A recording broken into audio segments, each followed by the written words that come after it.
বেগুন ভাজার সাথে মাছ তরকারি, আহা খেতে লাগে মজা ভারী।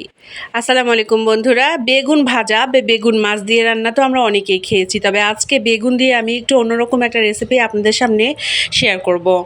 নিয়ে নিয়েছি একটা বেগুন এবং তার সাথে নিয়েছি বেশ খানিকটা মুগ ডাল। আমি এখানে 2 মুঠ পরিমাণ মুগ ডাল কিছুক্ষণ পানি দিয়ে ভিজিয়ে রাখবো, মোটামুটি 1 ঘন্টা ভিজিয়ে রাখলেই চলবে।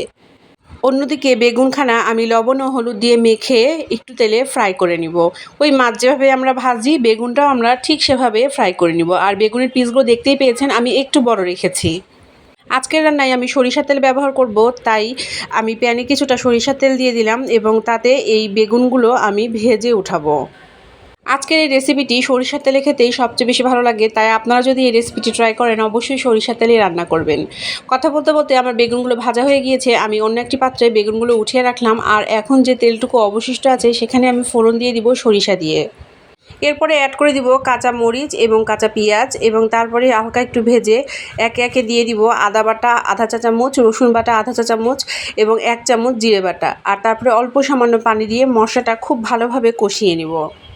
মশলায় পানি দেওয়ার সাথে সাথেই অ্যাড করে দিব 1 চা চামচ হলুদের গুঁড়া, 1 চা চামচ মরিচের গুঁড়া, 1 চা চামচ ধনিয়ার গুঁড়া এবং তার সাথে অ্যাড করে দিব 1 চা চামচ লবণ। আর মশলাটা আবারও সব কিছু দিয়ে ভালোভাবে কষিয়ে নিব।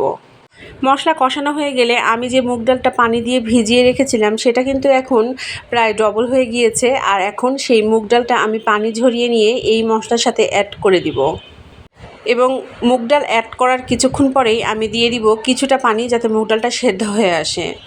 মুগ ডাল সেদ্ধ হতে এমনিও খুব বেশি সময় লাগে না, আর তারপর যেহেতু ভিজিয়ে রেখেছিলাম তাই এটা খুব দ্রুতই সেদ্ধ হয়ে যাবে। আজকের এই বেগুনি রেসিপিটার আমি কোনো নাম দিচ্ছি না, কারণ আমার কোনো নাম জানা নেই, তবে আমার খেতে অসাধারণ লেগেছে। এখন অ্যাড করে দিচ্ছি 2টা টমেটো কুচি। আমি ছোট সাইজের টমেটো দিয়েছিলাম, আপনারা চাইলে বড় সাইজের একটা টমেটো ব্যবহার করতে পারেন। আর দিয়ে দিচ্ছি 2 চামচ পরিমাণ ফেটানো টক দই।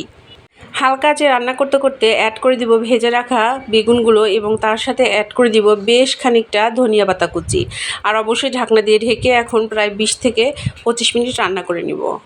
খুব ধিমি আঁচে এই রান্নাটা রান্না করতে হবে, যাতে টেস্টটা অসাধারণ আসে।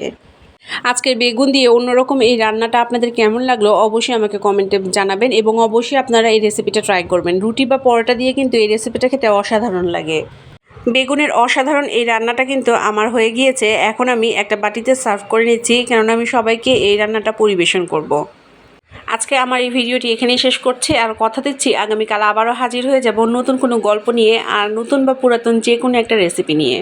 সে পর্যন্ত আপনারা সবাই ভালো থাকবেন আর আমাকে আপনাদের দোয়ায় রাখবেন। আসসালামু আলাইকুম।